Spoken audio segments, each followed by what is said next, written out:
আমাদের যে ওয়েতে আমরা খেলি সেরকম এক্সপেকটেশন যেরকম ছিল আমাদের সেরকম কিছু খুঁজে পাইনি। তো আমার মনে হয় যারা খেলছে যে ওদেরকে দায়িত্ব নিয়ে খেলতে হবে, কারণ নর্মালি অন্য দলের তুলনায় আমরা ব্যাটসম্যান বেশি নিয়ে খেলি, বাট আমরা কিন্তু প্রবলেমটা হচ্ছে ব্যাটসম্যানদের। প্রথম ম্যাচে আমরা 154 করেছি, সেটাও গুড এনাফ না, এবং পরের ম্যাচে আমরা 144 কিন্তু আমরা করতে পারিনি। সেটা বাংলাদেশের মতো টিম এখানে কিন্তু ইজিলি জেতার কথা ছিল। বাট আমার কাছে মনে হচ্ছে যে আপনার টু মাচ প্রেশার নিয়ে নিচ্ছে প্লেয়াররা। বাট প্লেয়ারদেরকে একটা জিনিস ভাবতে হবে যে প্রেশার কিন্তু প্রত্যেকটা স্ট্যান্ডার্ডে প্রত্যেকটা খেলায় থাকে, বাট সেটাতে আপনাকে কোয়ালিটি প্লেয়ার সেটাই হবে যে আপনার প্রেশারে ভালো খেলে। তো সেই ধরনের প্লেয়ার কিন্তু আমাদের দরকার, এবং this is the right opportunity. যে এখানকার আমেরিকার টিম ভালো, বাট আপনি একদম ভালো বলা যাবে না। বাট এখানে যদি এই প্রেশারগুলো যদি আমরা নিতে না পারি, তাহলে বড় ম্যাচে আমাদের জন্য জেতাটা ডিফিকাল্ট হয়ে যাবে। সো এটা আমাদের রাইট টাইম যে এখানে এগুলো ডেভেলপ করতে হবে। Blind cricket plus wheel chair ওদের সাথে বসছিলাম, কারণ দেশে তো অনেক টিম আছে, তো ওরা বিভিন্ন টাইপের বিভিন্ন জায়গায় খেলে। বাট আমি চাচ্ছি এটা ক্রিকেট বোর্ডের আন্ডারে হোক, এবং এখান থেকে টিম সিলেকশন করে আপনার বিদেশে যাক।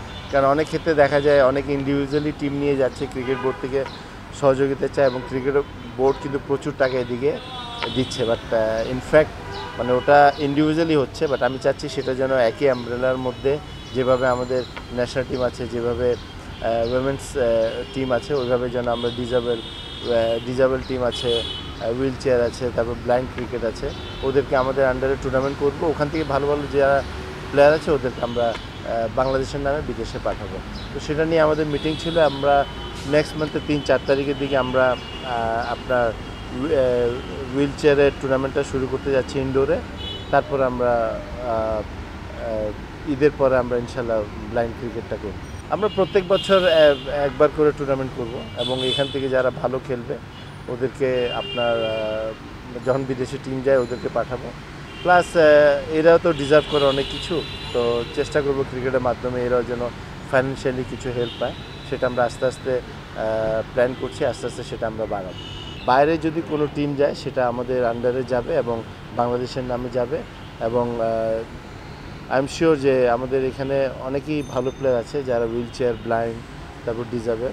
তো এদের পারফরমেন্স অনেক ভালো। তো ইনশাল্লাহ আমরা ওয়ার্ল্ড কাপে ভালো করি। ডিজাবেলের কোচ আছে, আজকে ফিজিও আসছে, তো আমাদের পুরো সেট আপ আছে। এখন প্রপার ওয়েতে যদি আমরা টুর্নামেন্টগুলো করতে পারি, তাহলে ইনশাল্লাহ খুব ভালোভাবে আমরা আগাতে পারি।